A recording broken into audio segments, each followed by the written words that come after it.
Yeah, well, I guess the obvious one is Tom Stewart. How do you feel about it? How big a loss? How do you feel conceptually about the concussion protocols and the fact he's going to miss the grand final that maybe he mightn't needed to have missed? Yeah, I think any points I would make would more be observations, and I think generally in these situations you change your mind depending on what it means for you. So I'm very pro a week off before the grand final if we can sneak that in this year. But given that it's likely that we're not going to do that, then clearly it's. I mean, in some ways, in a perverse way, it's black and white. So we know, he knows. It's a shattering situation for him. And if I move forward into the game, we were under real pressure at that stage. Looked like Jack Henry might have been in doubt for the rest of the game as well. Fortunately, there was the feedback we got was there was a little bit of a nerve situation there that looked bad temporarily but came good. So that's the good news story. They're ultra confident that he will be fine to train in a couple of days. So that's the good news on the injury front. But yeah, the Stewart one's a bit hard to take right at the moment.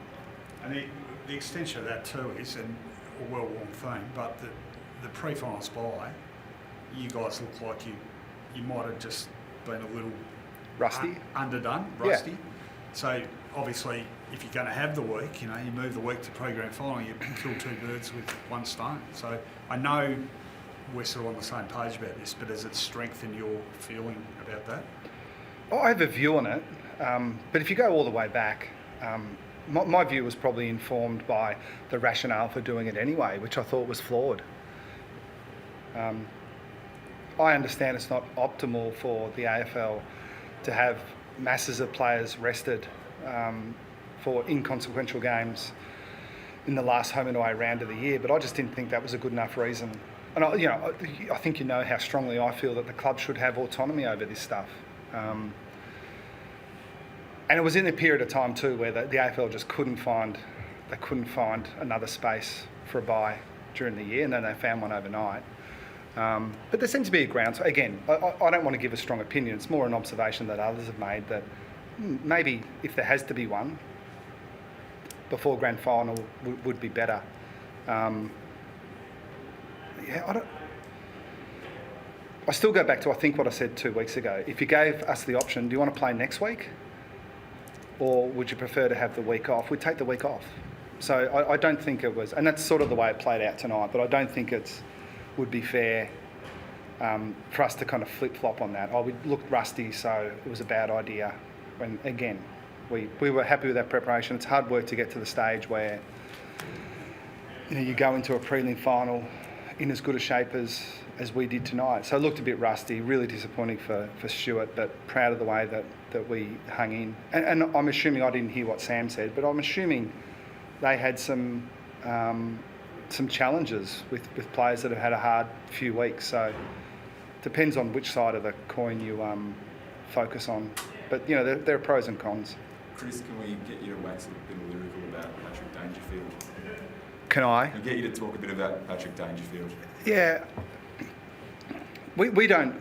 I don't want to pretend that we just wrap him in cotton wool until this time of year, but he was born to play at this time of year, and I hope it continues for a long, long time. Sam Mitchell wants him to retire.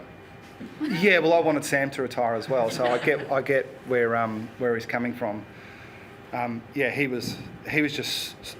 He wasn't the only one, but when we're under pressure, I just thought he was so influential. And early on, the game was clearly going their way. I think everything that they would have wanted to happen was happening, with a few exceptions, but not many. And then when we sort of looked like we'd lost two players, it was okay. This is going to be a real juggle from here.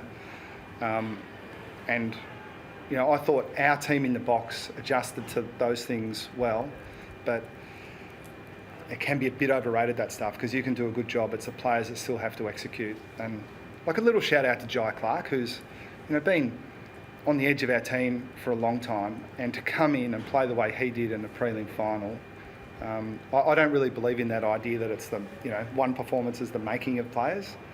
But hopefully we'll look back and say that was a bit of a inflection point for Jai. I know historically you struggle to rate players' games, but I mean, would that be one of the best you've ever seen, given what was at stake, one of the best you've ever seen Patrick play?